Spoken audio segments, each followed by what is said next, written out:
Bonjour à tous, bienvenue sur Only a Giant podcast numéro 33. Moi c'est Plax et j'ai avec moi Thiergo. Comment vas-tu mon cher Thiergo ? Eh ben enfin arrivé devant le micro, heureusement qu'on s'est donné rendez-vous à 7h, il est 8h maintenant. Cette fois c'est moi qui suis en retard, j'en suis navré. J'ai eu le temps de manger en ultra vitesse, j'ai mal au ventre, j'espère que ça va bien se passer quand même. Bon, et d'ailleurs nous avons une question pour nos amis écouteurs, auditeurs pardon, c'est exact. Quelle est la cuisson de l'œuf mollet ? Le temps de cuisson. Alors, le temps de cuisson. Juste pour explication, on en parlait juste avant, je l'ai fait 6 minutes, ça n'a pas marché, 7 minutes c'est toujours pas assez. Donc je ne sais pas comment faire. Donc j'ai mangé des œufs pas cuits, voilà. Donc si je vomis pendant le podcast, c'est normal. On saura pourquoi. Bon, les Giants ont fait leur cut, c'était hier. On enregistre ce podcast le 1er septembre. Et hier, à je sais plus quelle heure exactement, heure américaine, il devait arriver à un roster de 53. Il s'est passé plein de choses. C'était assez compliqué de tout suivre d'ailleurs. Il y a eu plein d'annonces, plein de trucs. Donc c'était marrant comme journée. Notamment d'ailleurs Cam Newton qui s'est fait virer par les Patriots. Ça, c'était assez ouf. Mais on s'en fout un peu des équipes adverses. Ce qui va nous intéresser, c'est les Giants. Et puis voilà, je te propose qu'on passe en revue l'effectif position par position, on en discute un peu, puis on voit ce que ça dit. Est-ce que tu veux commencer par défense ou attaque ? Je pense que pour une fois, on pourrait changer un peu les choses et mettre à l'honneur les special teams. J'étais en train de me dire ce serait marrant qu'on fasse special teams. Et ben voilà, faisons les special teams. Alors je pense que en plus c'est là où il y aura le moins de trucs à dire. Eh ben si, au contraire, il y a quelque chose à dire. Ah, tu vas dire qu'on a viré et qu'on va re-signer notre centre, c'est ça, notre en fait, on l'a toujours pas signé. Enfin bon, si tu me permets, je vais juste dire qui on a. Vas-y, tout le monde sans doute. On a Riley Dixon comme punter et Graham Gano comme kicker. On a réussi à échanger dans la semaine qui précédait les cuts. Comment il s'appelait là, cet autre kicker qui se débrouillait pas trop mal, on l'a envoyé pour un 7ème pick conditionnel aux Broncos. Le moustachu, eh bien je ne me souviens plus. Non, c'était pas les Broncos. C'était pas les Broncos. Chez qui ? Ryan eh bien je ne me souviens plus. En tout cas, oui c'est ça. En tout cas, il a joué, il a mis ses field goals, il me semble, dans son match. Donc non, chez les Panthers. Pour lui. Chez les Panthers. D'ailleurs, les Panthers en fait qui avaient lâché Graham Gano, qui s'étaient retrouvés un peu dans la sauce et qui n'avaient plus vraiment de kicker. Donc en fait, on les a roulés de A à Z ces mecs-là. Parce qu'on leur prend leur kicker, finalement on leur revend notre kicker qu'on allait de toute façon virer pour un 7ème tour. Donc ils ont tout perdu. Et voilà, on est bien content. D'ailleurs, Graham Gano qui a loupé un field goal de 41 yards contre les Patriots. Bon, c'est autant qu'il les loupe pendant la pré-saison. Mais voilà, donc on a ces deux gars-là. Mais par contre, normalement, on doit avoir un long snapper. Et notre long snapper, c'est Casey Kreiter, qui n'est pas dans l'équipe. Non. Mais alors, c'est très possible qu'aujourd'hui, à un moment où on enregistre le podcast, ils annoncent une re-signature. A priori, c'était voulu. Ils l'ont viré pour le re-signer derrière. Donc, tu sais quoi, je vais allumer Twitter en même temps. Et je vais faire des petits refresh de temps en temps au cas où il se passe un truc incroyable. Mais je pense, donc comme je disais hier sur Twitter, c'est que apparemment il y a une nouvelle règle pour l'injured reserve et quand tu places un joueur en injured reserve pendant la saison régulière, et je ne sais pas quand est-ce que la saison régulière démarre officiellement, c'est peut-être aujourd'hui, un joueur qui est en injured reserve pendant la saison régulière peut revenir 3 semaines plus tard. Alors j'étais pas au courant de cette nouvelle règle et apparemment l'idée c'était de cutter Kreiter parce qu'il est long snapper en lui disant t'en fais pas, on te re-signe dans 24 heures le temps qu'on passe joueur X en injury reserve pour que ce joueur puisse revenir d'ici 3 semaines. Et vu qu'on a quelques joueurs blessés style Evan Engram, Adoree Jackson, Shane Lemieux, d'ailleurs, alors justement tu t'en parles parce que je suis en train de dire que peut-être les Giants vont mettre Evan Engram sur injury reserve. Bah voilà, c'est possible. Donc donc voilà, c'est tout ce qu'on peut dire sur les special teams pour le moment. On ne sait pas encore qui sont nos retourneurs puisqu'on n'a pas la depth chart officielle. Ouais, alors attends, qu'est-ce que c'est que ce bordel ? Attends, il se passe 10 000 trucs là. Attends, il se passe vraiment des trucs sur Twitter. Quincy Rush ? Attends, mais qu'est-ce qui se passe ? Bon écoute, je regarderai, mais il y a l'air d'avoir encore des mouvements en même temps qu'on est en train d'en parler. Mais ça c'est normal. De toute façon, tout le monde fait son effectif de 53 et puis après on regarde quels sont les joueurs qui sont disponibles, qui ont été lâchés par les autres équipes. Donc du coup tu vas revirer des joueurs dans ton équipe pour prendre ceux qui sont libres. Enfin bon, là je pense que dans les 2-3 jours à venir, il va y avoir quelques trucs qui vont bouger. Ouais, parce que là ils ont annoncé sur le site officiel des Giants le 53, mais clairement il va pas rester comme ça. Et en tout cas, bon, on en parlera quand on parlera de la O-line, mais les Giants ont pas de mal à avouer que... enfin, ils restent pas sur leurs acquis quand quelque chose ne leur va pas, et ils vont faire des moves sans hésiter, et ça, je trouve ça plutôt bien. Ouais. Et sur la O-line, on en parlera tout à l'heure. Ah mais attends, Quincy Roche récupéré par les Giants sur les waivers. Oui, alors ça fait partie des news. On pourra peut-être en parler. En fait, on a récupéré 3 joueurs sur les waivers. J'ai vu ça tout à l'heure. On a Justin Hilliard, Quincy Roche Qui a été cuté par les Steelers. Voilà, et Colin Johnson. Alors, Justin Hilliard, il est quoi C'est Voilà, un c'est du live, linebacker. hein. On n'a pas eu le temps Ouais. de tout préparer parce qu'il y a une partie de live là, donc on s'excuse si on Parce débute qu'on un est à petit peu, l'arrache mais comme en fait, d'habitude. bah non, mais en même temps là le truc est apparu. Tu vois, je peux pas non plus faire des œufs mollets ratés et en même temps regarder Twitter. J'ai pas le temps de faire. Ouais. Mais Quincy Rush, en fait, il était, si j'ai bien compris, il était edge, drafté au 6e tour par les Steelers. De cette année Bah, c'est ce que je lis en même temps que je te parle, c'est ça. Et j'avais vu passer sur Twitter que, en fait, c'était Joe Judge qui était au Senior Bowl et l'avait vu à ce moment-là. Ou alors peut-être à son Pro Day, je sais pas. Donc il avait attiré l'attention de Joe Judge. Et puis quand ils ont vu qu'il était disponible, ils se sont dit bon bah allez go, on essaye. Hein.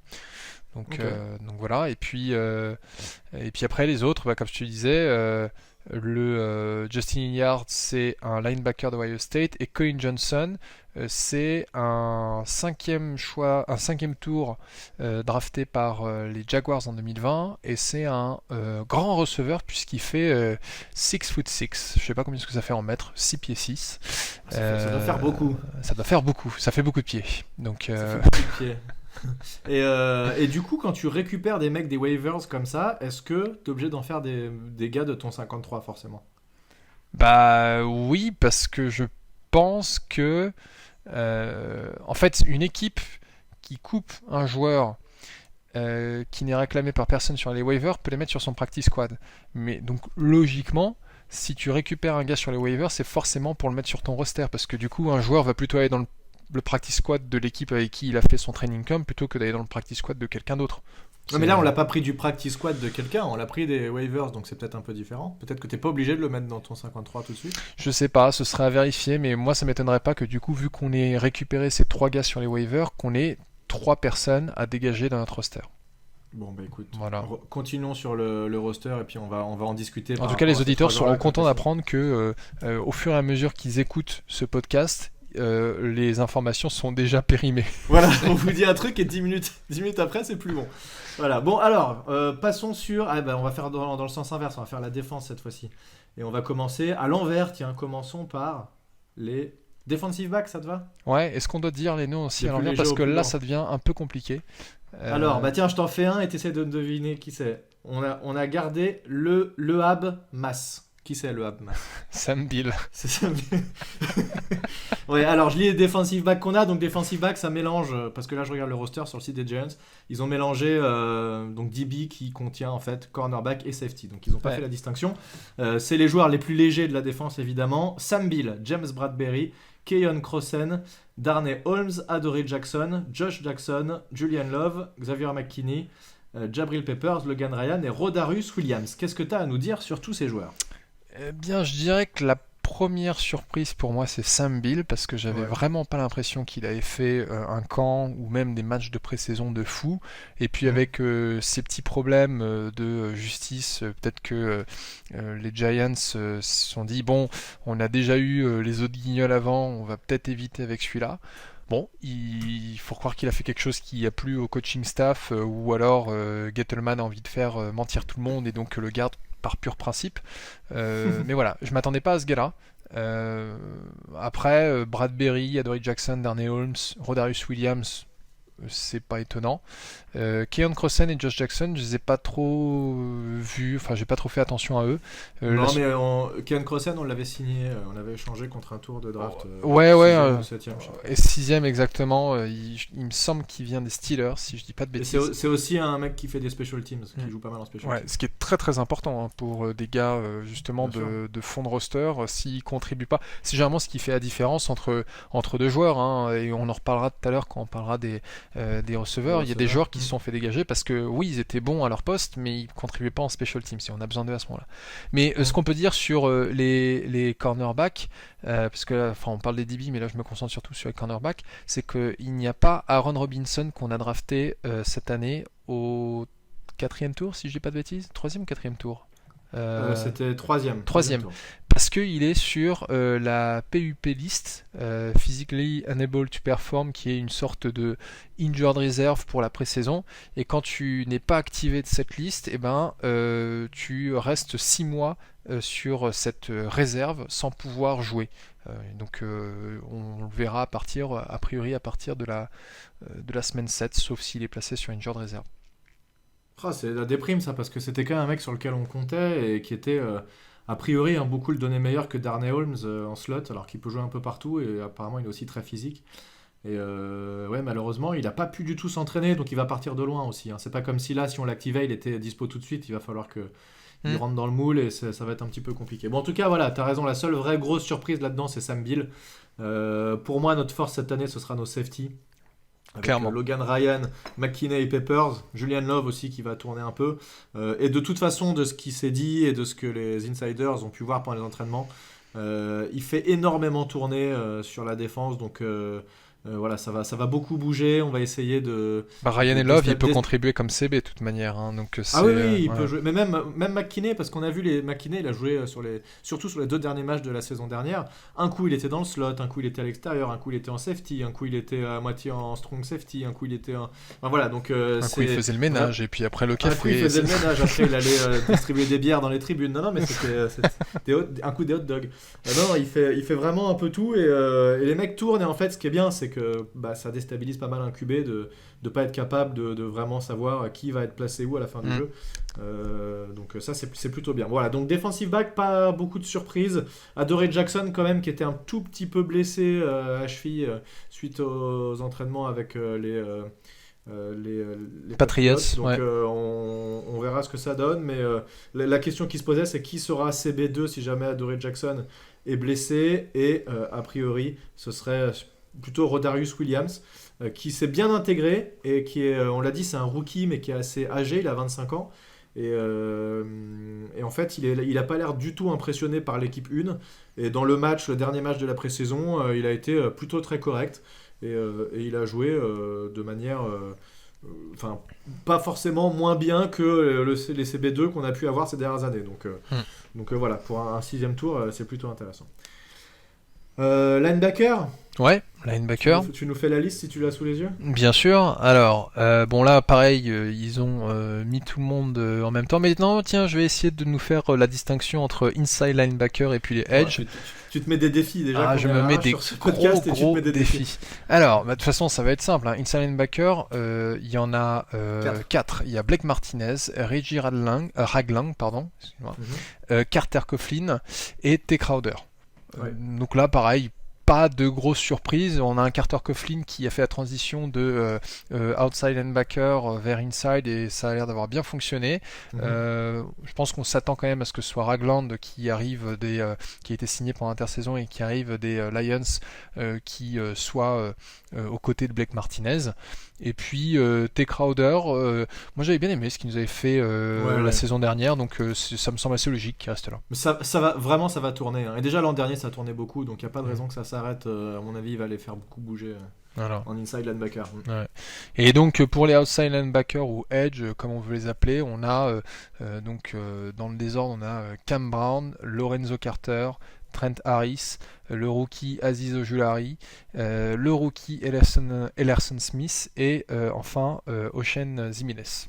Ouais. Et Larson Smith, qui lui non plus n'a pas joué, qui lui aussi était blessé. Il y a eu beaucoup de blessés quand même dans On n'a pas ces beaucoup rookies. vu, on n'a pas beaucoup vu nos rookies cette année parce que ils ont tous été retenus par différentes blessures. Après, ce que j'ai trouvé quand même encourageant, et on l'a vu surtout au niveau des linebackers, je pense que Oshane Jiménez, il est chaud patate. Ouais. Il était sur une bonne lancée l'année dernière et il s'est blessé, c'était terminé. J'ai pas trop remarqué Lorenzo Carter, mais peut-être que j'ai pas fait attention. Bah, il a fait un sac contre les Patriots. Ok, bah dans ma tête Alors, c'était il Jiménez, fait un mais sac. ok. Peut-être que les deux en font un, mais il fait un sac de couverture Hmm. où le QB trouve personne et Et au finalement bout il d'un finit moment, par ouais. se faire saquer. Voilà. Et puis après Trent Harris, c'était pas un gars que je voyais. Enfin, je l'ai pas remarqué, mais je le voyais pas dans le roster. Mais bon, il est là Ouais, avec alors, Cameron. alors attention, là, dans les trois qu'on venait d'annoncer tout à l'heure, il y a un linebacker. Hein. Hilliard, c'est un linebacker, si je dis pas de bêtises. Donc Ouais. peut-être que le fond des linebackers qu'on a là risque de bouger. Il y en a certains, ils vont pas bouger, ça c'est évident, mais peut-être que certains Mm. vont un petit peu se déplacer. Donc on verra comment ça va être modifié en fonction de ces joueurs qu'on a signés. Tout à fait. Et Cam Brown qui était un late pick l'année dernière et qui contribue surtout en special teams pour l'instant, mais qui est aussi intéressant. Il en faut des joueurs de special teams de toute façon, hein, donc Mm. aucun problème à ce niveau-là. Defensive line maintenant. Ouais, defensive line, donc bah, là c'est simple, on le rappelle, dans une défense 3-4, donc 3 defensive linemen avec une main au sol et puis 4 linebackers derrière. Là dans la defensive line, il y a du monde qu'on connaît bien, Leonard Williams, Dexter Lawrence, Austin Johnson, et puis pour les nouveaux, on a Danny Shelton qu'on avait signé pendant l'intersaison, Mhm. et un rookie non drafté, Raymond Johnson 3, sachant que d'ailleurs je vois que Dexter Lawrence c'est Dexter Lawrence 2. Ouais. Raymond Johnson, attends, ouais, et James Bradbury, c'est James Bradbury 4, je crois. voilà. Ouais, Ça, on c'est, dirait des. et moi je alors, suis Thiergo le premier. Voilà. Mais moi, je suis Plax 2 alors du coup, parce qu'il Bah y a oui. eu un Plaxico Burress avant, donc je suis le Mm. numéro 2. Je Ouais. suis le fils spirituel de Plaxico Burress. Ouais, bah, je te conseillerais pas de t'approcher d'une arme à feu. Hein. Non, t'inquiète pas, j'y compte pas. Mais ouais, qu'est-ce qu'on peut dire sur Bah, ces la belle 5 histoire gars. pour Raymond Johnson quand même, qui est un mec qui arrivait d'une petite fac et qui est non drafté, qui finalement fait le roster devant certains autres qui étaient peut-être a priori au tout début du training camp mieux placés que lui. Donc ça, je trouve ça toujours cool, des mecs qui se battent et qui arrivent Ouais. à faire le roster, ça j'aime bien. Ouais, David Moa, en effet, était un defensive tackle qui avait aussi pas mal le vent en poupe et qui aurait pu être dans l'effectif. Donc finalement, l'équipe garde Johnson, ce qui est une très bonne nouvelle pour lui. Et puis, bah, il est, je sais pas si on le verra beaucoup sur la ligne défensive. Je pense qu'on le verra en special team, ça c'est sûr. Et c'est peut-être là où la différence a joué en sa faveur, hein, parce qu'il était capable de contribuer. Mais de toute façon, les trois gars qu'on verra le plus, c'est Austin Johnson, Dexter Lawrence et Leonard Williams. Et d'ailleurs, en fait, on s'attendait à voir BJ Hill dans ce line-up défensif. Mais ça nous permet peut-être de faire une transition vers la ligne offensive. Mais BJ Hill a été tradé. Et bah oui. Eh ben, tu veux qu'on parle directement du coup de la ligne offensive? Bah, parlons de la ligne offensive. Eh ben, alors, il a été Pensais que tradé pour je qui? pensais que tu allais enchaîner et puis il y a eu un blanc. Je fais ah non. Non, il parce s'y que attendait pas. en fait, en même temps, j'étais en train de lire ce que disaient les gars sur internet avec Quincy Roche et Colin Johnson. Donc j'essaie de faire deux en un, mais c'est compliqué.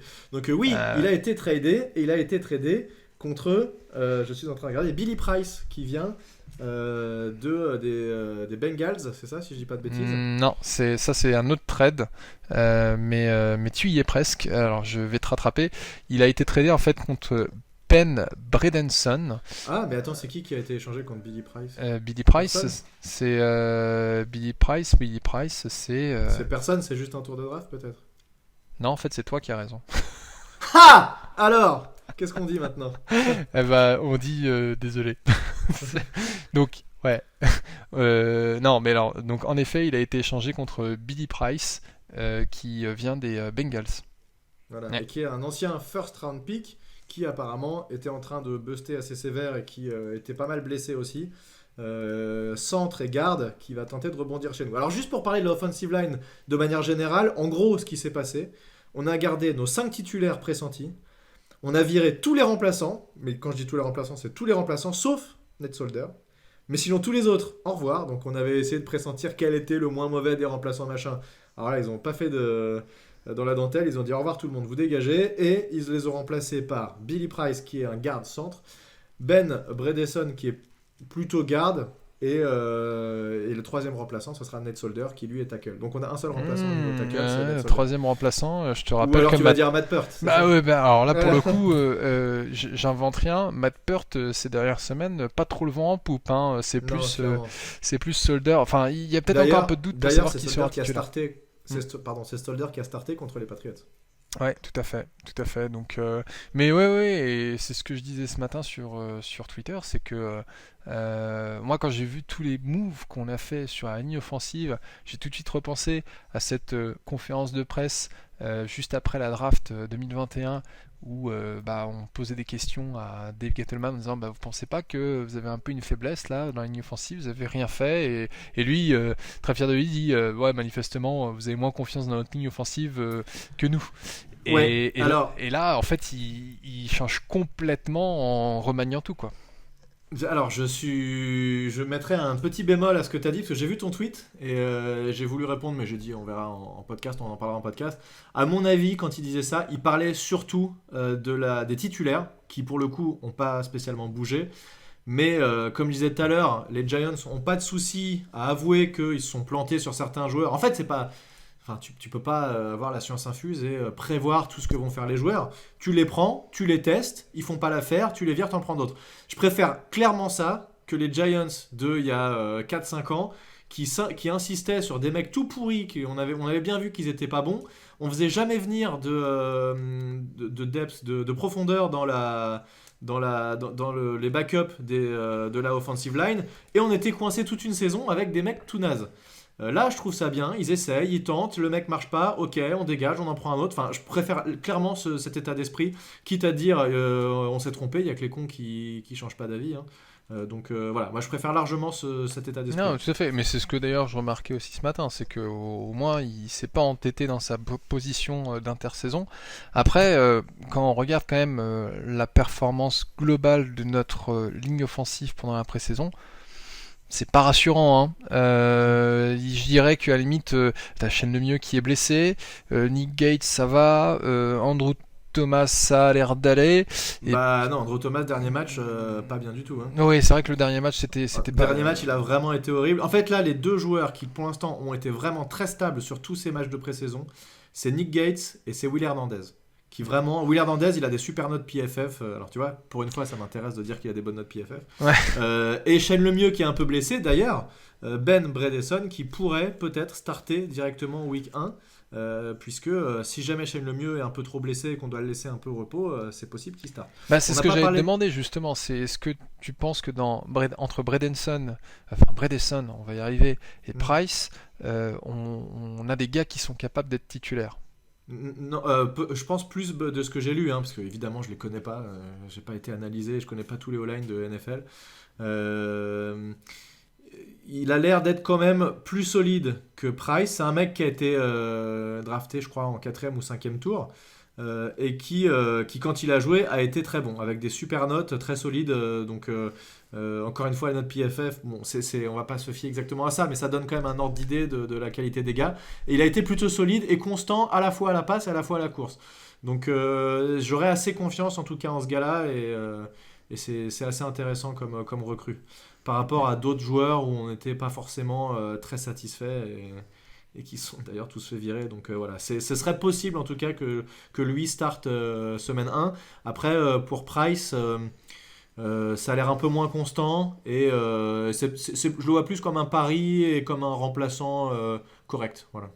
Ouais. En tout cas, ça va être joyeux, hein, la première semaine contre Bradley Chubb et Von Miller chez les Broncos, quoi. Là, j'espère vraiment qu'Andrew Thomas sera au niveau, sinon ça va être compliqué. Et de toute façon, ça va, à mon avis, ça va tourner comme l'an dernier. Tu vas voir sur un drive Andrew Thomas, sur un autre drive ça va être Peart, etc. Et si ça se passe mal pour l'un des joueurs, contrairement à ce qu'on a pu connaître dans le passé, Joe Judge va faire tourner. Et il va pas s'entêter avec un joueur qui se fait bouffer longueur de temps. Il va dire bon, maintenant tu sors, mais quelqu'un d'autre, on tente autre chose. Ouais, mais ça me... Tu vois, autant la saison dernière, je trouvais ça bien parce que on était en train de découvrir cette nouvelle ligne offensive. C'était un nouveau coach. Mais il y a quand même une raison pour laquelle une ligne offensive, ça peut pas être une escouade de rotation. Au bout d'un moment, il faut que tu aies 5 gars qui, alors dans le meilleur des cas, mais ça c'est plutôt rare, enfin je sais pas si c'est rare, mais c'est pas très commun d'avoir 5 gars qui font les 16 matchs côte à côte, mais il faut que tes rotations elles soient pas permanentes parce que sinon on s'en sort pas quoi. Il faut un peu de constance pour protéger Daniel Jones et pour ouvrir la voie à nos running backs parce que on va pas s'en sortir. Ouais, je suis d'accord. On verra et c'est clairement le gros point d'interrogation pour cette saison en tout cas. Et encore une fois, Daniel Jones sera vraiment tributaire du niveau de cette O-line. Bon, on a parlé des mecs balèzes et lourds. On va parler des mecs un tout petit peu moins balèzes et un tout petit peu moins lourds, les tight ends. Ouais. Et donc, les tight ends, on a Evan Engram, Kyle Rudolph et Caden Smith pour l'instant, uniquement 3 tight ends. J'ai vu qu'on venait d'en signer 3 dans le practice squad. Et Evan Engram qui pour l'instant est blessé. On l'a dit tout à l'heure, est-ce qu'il va aller en injured reserve ou pas? On ne sait pas du tout quelle est la gravité de sa blessure. Putain, c'est quand même terrible. Là, pour le coup, il n'a pas de chance parce qu'il a eu pas mal de blessures, Evan Engram, depuis sa début de carrière. On dit, ça y est, le mec est chaud, il est vraiment dans la meilleure forme de sa vie et il catch tous les ballons. Bam, le mec se blesse, dernier match de pré-saison. Bon là, si c'est pas de la poisse... Ouais, bah tu vois, alors je sais plus, j'ai vu passer un tweet il y a quelques jours qui disait que... qui en gros disait qu'il y a tellement de success stories dans le sport professionnel qui n'ont pas lieu à cause de blessures, quoi. Des joueurs qui sont ultra talentueux et qui finalement peuvent jamais le montrer parce que ils peuvent pas être sur le terrain. C'est la vie malheureusement et là c'est vrai qu'on est quand même très très léger au niveau tight end parce que Kyle Rudolph il revient tout juste de reprendre les entraînements après s'être fait opérer du pied. Evan Engram est blessé. Caden Smith ça va mais bon c'est Caden Smith ouais. Caden Smith moi je kiffe hein. Alors là dis-moi ce que t'as contre lui mais moi je l'adore. Non mais j'ai rien contre lui, je te dis ça va mais c'est Caden Smith, c'est pas un tight end numéro 1, tu sais c'est comme un Jake Ballard en 2011, c'était un tight end qui rendait service mais tu nous sors les noms là de sous les fagots là. Ah ouais Jake Ballard. Et Kevin Boss, qu'est-ce que t'en penses? Ah bah Kevin Boss, non mais Kevin Boss c'est Kevin Boss, c'était le boss. Voilà. Non, mais moi j'ai adoré Kevin Boss. Chercher loin, ça. Ouais, non, mais surtout Kevin Boss, moi c'est un des premiers joueurs que j'ai vu en NFL quand j'ai commencé à regarder, puisque c'est comme vous savez, moi j'ai découvert la NFL lors du Super Bowl 42, et Kevin Boss détient sur ce match la plus longue réception du match. Je crois qu'il attrape une passe de Manning au milieu du terrain, et il doit faire facilement 30 à 40 yards. Parce que c'est un match ultra défensif, hein, donc... D'ailleurs j'avais remarqué que Plaxico Burress lors de ce match, et puis après on va fermer la parenthèse quand même, n'a eu que 2 réceptions, dont une qui était le touchdown de la victoire, mais surtout il a eu 7 passes lancées dans sa direction, mais il n'a eu que 2 réceptions, il a été complètement éteint. Hein. Et bah je m'étais dit la même chose et je pense qu'il avait été un peu submergé par l'événement alors que la demi-finale juste avant au Lambeau Field chez les Packers avec moins 1000 degrés, il a éclaté tout le monde et il a marché sur son cornerback. Ouais. Donc bon écoute voilà, il est passé à côté de son match mais bon il fait la réception au moment où il faut donc tant mieux. Voilà donc 3 tight ends, là je pense que ça va bouger quand même parce que ça me paraît à la fois avec la blessure d'Evan Engram et à la fois parce qu'il y en a que 3 ça risque d'un peu bouger. Ouais, tout à fait.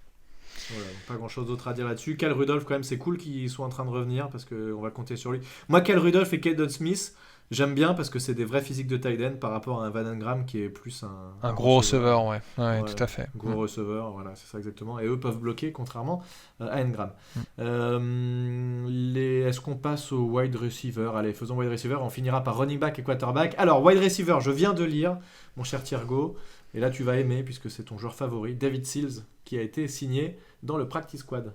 encore une fois. Ah, il retourne dans le practice squad. Bah, c'était Ouais. justement le joueur auquel je faisais référence tout à l'heure parce qu'il a eu deux très très bons matchs contre les Jets et les Browns. Je crois qu'on l'a pas tellement vu contre les Patriots, mais Non. son gros souci c'était que bah, il contribuait pas en special teams, donc Mhm. il n'a pas eu sa place dans l'effectif final, contrairement bah, des gars comme CJ Board, Dante Pettis, John Ross aussi a Mhm. gardé sa place alors bah, il a été blessé, on l'a pratiquement pas vu. Ouais. Et puis après dans les quatre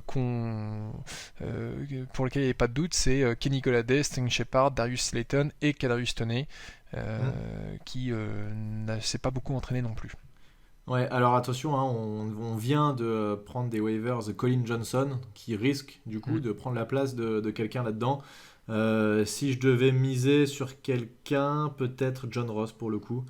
Est-ce que Dante Pettis c'est vraiment... Bon, en tout cas, c'est sûr que c'est Board Pettis ou Ross, forcément. L'un d'eux devrait sauter, a priori, et se retrouver peut-être en practice squad pour laisser la place à ce nouveau receveur qu'on vient de récupérer. Puisque si on récupère des nouveaux joueurs, c'est qu'a priori, on estime qu'ils sont meilleurs que ceux qu'on a déjà chez nous. Logiquement, c'est censé être ça. Mm. Mais par contre, ce que ça veut dire aussi, c'est que si on prend des nouveaux joueurs là, et c'est le cas avec les O-line qu'on a récupérés, les mecs ont grosso modo 2 semaines pour tout apprendre, quoi.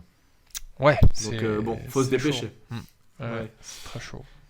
Qu'est-ce qu'on peut dire d'autre là-dessus que Kadarius Toney? Alors tiens, petite news sur Kadarius Toney que j'ai lu tout à l'heure. En fait, on savait pas trop, tu sais, au niveau de ses blessures, ce qu'il avait. Il avait eu des petits soucis, mais finalement, il avait chopé le Covid. Et en fait, a priori, il se serait dit dans les couloirs des Giants que c'est ce Covid en fait qui l'a vraiment tué. Et comme tu sais, il y a des niveaux, on va dire, de Covid différents. Tu as des gens qui ont quasiment rien. Tu as des gens qui vont être couchés une semaine et après qui sont sur pied. Tu as des gens qui vont être couchés quelques jours mais qui vont avoir des séquelles pendant longtemps. D'ailleurs, je crois que Cam Newton avait chopé le Covid l'an dernier et finalement, il n'était jamais revenu au même niveau après son Covid. Il avait été un petit peu en galère et c'est possible que ça ait joué un peu sur son physique. Et là, a priori, Kadarius Toney, il a pris très cher sur le Covid et il n'a pas réussi à revenir tout de suite. Il a un peu forcé trop vite. Il s'était à moitié blessé et ça peut être lié aussi. Donc c'est vraiment le Covid qui l'a un peu couché et qui fait qu'il a du mal à revenir. Mais il devrait peut-être être prêt pour la semaine 1. Bah, on espère, ouais, parce que mine de rien, il y a. Ce que j'ai remarqué pendant cette pré-saison, c'est que on a eu pas mal de jeux courts. Alors est-ce que c'est parce que comment il s'appelle, Garrett ne voulait pas montrer notre capacité à faire du jeu long, ou alors que comme la ligne offensive était pas au taquet, ils n'ont pas voulu essayer le jeu long. Mais il y avait des passes qui étaient faites justement à des types comme Pettis ou Board ou Seals, qui Mhm. étaient des passes très très courtes et qui se faisaient en fait bah, en YAC, hein, en yards after the catch, qui moi me semblait idéal pour quelqu'un comme Kadarius Toney. J'espère qu'on aura Ouais. l'occasion de voir ça. Enfin, pareil, on n'a pas vu Kenny Golladay de toute la pré-saison, Non. donc c'est très frustrant quelque part en fait de se dire putain, sur le papier on a des joueurs qui ont l'air oufissimes et on n'a pas arrêté de le dire pendant toute l'intersaison que en fait sur le papier on s'était vraiment amélioré, mais au bout d'un moment tu gagnes pas avec des équipes sur le papier, tu gagnes avec des équipes sur le terrain. Ouais. Bah, de toute façon, hein, c'est clair, hein, l'attaque qu'on a alignée là dans les matchs, quand on a fait, en tout cas contre les Patriots, quand on a fait jouer l'attaque titulaire, c'était la même que l'an dernier. Hmm. Les skills players, c'était les mêmes. C'était Slayton, Shepard, c'était Slayton, Shepard Engram, ouais. et Van Engram. C'était tout pareil en fait. On n'a pas vu Cal Rudolph, on n'a pas vu Kadarius Toney, et on n'a pas vu Kenny Golladay. Donc est-ce que ça va réussir à se mettre en route? Déjà, est-ce qu'on va réussir à les faire jouer vraiment la semaine 1? Je sais pas. Est-ce que du coup il y aura une alchimie directement pour que tout se passe bien? Écoute, je ne sais pas. Et Saquon Barkley non plus d'ailleurs, qui lui est toujours, on est toujours dans l'attente de savoir s'il va jouer ou pas. Hmm. Donc en tout cas, il y a quand même moyen de faire quelque chose avec ces receveurs. J'ai l'impression que c'est intéressant quoi. Slayton, il est rapide, il peut jouer sur du jeu long. C'est Sterling Shepard très fort en tracé et sur yard after catch et des jeux un peu courts. Kadarius Toney un peu pareil que dans le même registre que Shepard mais encore plus un peu plus vif. Voilà, Kenny Golladay pour des passes en profondeur aussi. Donc il y a un peu de tout. Enfin, si ça se passe bien et si Garrett arrive à faire autre chose que des tracés hitch à 5 yards à l'ensemble de ses receveurs, il y a moyen de faire des trucs. Mais je suis clairement, moi, je suis inquiet sur la capacité de play calling de Jason Garrett. Ce qu'il a montré en première mi-temps avec l'équipe 1 contre les Patriots, c'était vraiment pas très intéressant, quoi. Après, on peut essayer de se dire que il veut pas trop montrer sa main. Je me suis dit pareil, mais comment je suis en train de me mentir à moi-même en disant ça. Ouais, bon. Faut continuer à prier les dieux du sport qu'il ait une illumination et que les choses changent. Mais ouais, si déjà on est capable de réinstaller un véritable jeu de course, et ça nous permet de faire la transition vers les running backs, parce que là, si on regarde un peu cette escouade de running back, donc on a naturellement Saquon Barkley, Devontae Booker, Cullen Gilapsia, Eli Penny et Gary Brightwell. Gary Brightwell qu'on avait drafté au 6e ou 7e tour cette année. Et pour ceux qui ne s'en rappellent pas, Cullen Gilapsia et Eli Penny sont tous les deux des fullbacks. Donc au final, on a 3 running backs et 2 fullbacks. Ouais, et on a laissé partir l'ancien running back des Eagles, qui s'appelle comment déjà? Corey Clement. Corey Clement, ouais. Alors que on avait dit que sur le premier match, Clement avait été bien plus intéressant que Devontae Booker. Mais voilà, ça n'a pas fait le taf. Et d'ailleurs, dans le dernier match de pré-saison, on a pu le sentir qu'il y avait le vent tournait un peu, puisque Gary Brightwell a joué avec l'équipe 1. Et d'ailleurs, il a été plutôt intéressant. Moi, j'ai trouvé plutôt bon, notamment pour sortir dans le flat, faire des réceptions et gagner des yards. Ouais. Je pense que là, il est meilleur que Booker et meilleur que les autres running back remplaçants. Je dirais pas meilleur que Barkley, mais niveau réception, peut-être qu'en running back pur, il n'est pas aussi fort qu'un Devontae Booker, mais en tout cas, niveau réception, il apporte vraiment quelque chose de plus, et je l'ai trouvé vraiment intéressant dans ce match-là, donc pas illogique de le voir dans le roster. Ouais, tout à fait. Ouais. Ce qui est assez surprenant quand même, c'est deux fullbacks. Alors, je pense que la raison, c'est que Gilapsia contribue vraiment beaucoup en special teams, et donc c'est pas tellement un running back, c'est plutôt un special teamer. Donc on le verra pour bloquer sur les kick-off return ou sur les punt return spécialement. Eli Penny, alors l'année dernière dans le playbook de Garrett, on n'a pas vu, voire pratiquement pas de call où en fait Eli Penny jouait comme fullback, comme lead blocker. Mais là pendant la pré-saison, il y a eu quelques courses de Eli Penny, et dans un rôle de powerback, je le trouve bien adapté. Moi aussi. Ouais, il a eu quelques first down qui étaient pas mal. Ce qui aussi nous rassure en fait sur la capacité de la ligne offensive à bloquer pour la course. Ouais, c'est vrai. Alors par contre, il y a eu un tout petit peu plus de mal, parce que c'était Devontae Booker qui était aligné en running back 1, et ils ont eu un peu plus de mal au début du match, qu'il n'a pas fait des énormes gains, mais ça restait du 3. Moi, honnêtement, en first down, si tu gagnes 3 ou 4 yards, c'est pas si mal, parce que tu te retrouves en 2e et 6. Par contre, ce qu'il faudrait vraiment éviter, et j'espère qu'on arrivera à ne pas faire ça, c'est la fameuse first and 10 avec une course plein centre qui t'amène en 2e et 9 ou 2e et 10. Bon, ça fait chier, quoi. C'est vraiment pas terrible, puisque derrière, t'es quasiment obligé de lancer la passe, et ça devient téléphoné. En fait, cette première course ratée de début de drive, elle te rend très prévisible sur la suite, et ça me gêne un petit peu, et ça nous est arrivé beaucoup l'an dernier. Mais on n'est pas les seuls, hein. Et quand je regarde les autres comptes FR, NFL, ils disent tous la même chose, et c'est un truc un peu classique. Donc, on verra bien. En tout cas, Saquon Barkley, notre dieu à tous, qu'on attend avec impatience, et on espère vraiment qu'il reviendra au plus haut niveau cette année, et que tout va bien se passer, puisqu'on a besoin de lui, hein. Ça va vraiment changer la physionomie et la gueule de notre attaque, ça, il n'y a pas de doute. Clairement. Bon, quoi, il reste les quarterbacks. Daniel Jones, Mike Glennon, zéro surprise. Rien de spécial à dire là-dessus pour moi, hein. Non, pas grand-chose à dire.